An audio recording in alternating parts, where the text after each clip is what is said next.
What's going on YouTube? My name's Alex, this is As the Cheese Gaming, and I'm back with another Nintendo 64 video game review for you.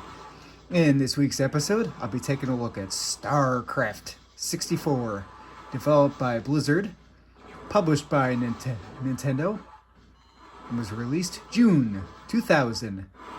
StarCraft 64 is of course a 64 port of StarCraft, and it contains both the original game and using the expansion pack, also Brood Wars. Now, upon release, this game got, quite critical reviews, given that, it seemed like kind of a blatant cash-in grab. But times have changed, and it's time to ask the question, is this game still worth picking up and playing today, in 2026? Well, short answer, sort of. StarCraft 64, as you can see, is of course the PC port of the famed StarCraft games, which feature a three-way deadlock between the Terran, the Protoss, and the evil Zerg.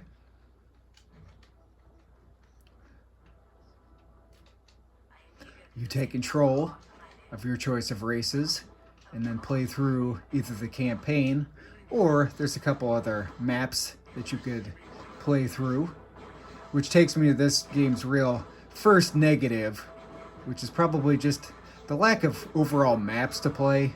Unfortunately, being that this is a 64 port of a PC game, it's just a lot of, limits.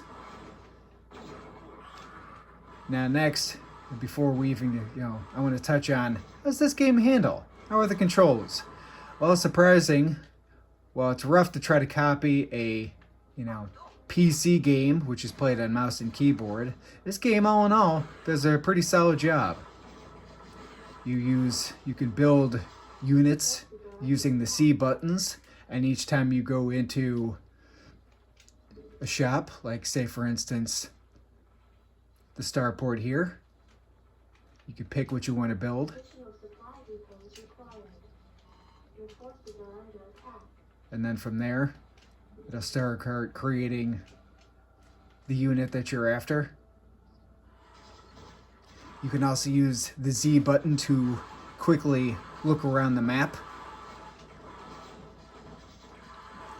And most of the times when you're building your units, you use the C button, If this game suffers from anything, it's that an RTS of this style relies heavily both on macro as well as micro. So it can be kind of hard with just a regular old Nintendo 64 controller to try to micro everything that's going on.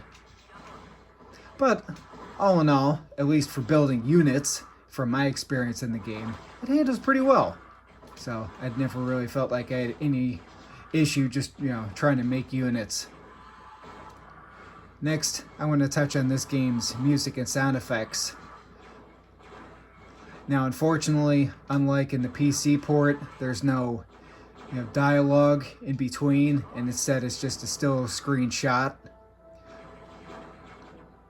And if this game truly suffers from any one major area, it's probably just the lack of tracks. I mean, there's really only about like 2 or 3 songs throughout the whole game. So oftentimes when I'm playing this one, I found myself just playing it on mute.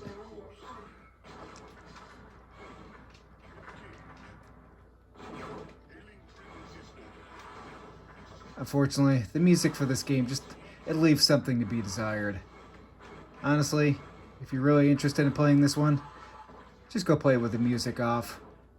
Play your own playlist, or maybe have it on low. Where it does, however, shine is that all the units' classic sound effects are here.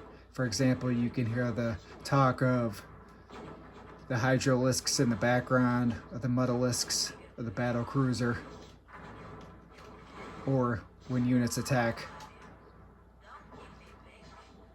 Now next, to close out this review, is StarCraft 64 worth picking up and playing today for the Nintendo 64? Well, honestly, with a starting price of over $100, I would say no. If you really want to play this one, play the StarCraft remaster for the PC. or that's available on the Battle BNet. But unless you're a hardcore collector or a uber fanboy of RTSs, then sure, go ahead and grab this one. But with such a steep price, there's plenty of other better games that are worth playing on the Nintendo 64 today. So, did you ever give this one a try for the Nintendo 64? Or did you maybe play this one way back when RTSs were all the rage? Back in 1997 and 1998 for the PC. Thanks for watching, everybody, and until next time.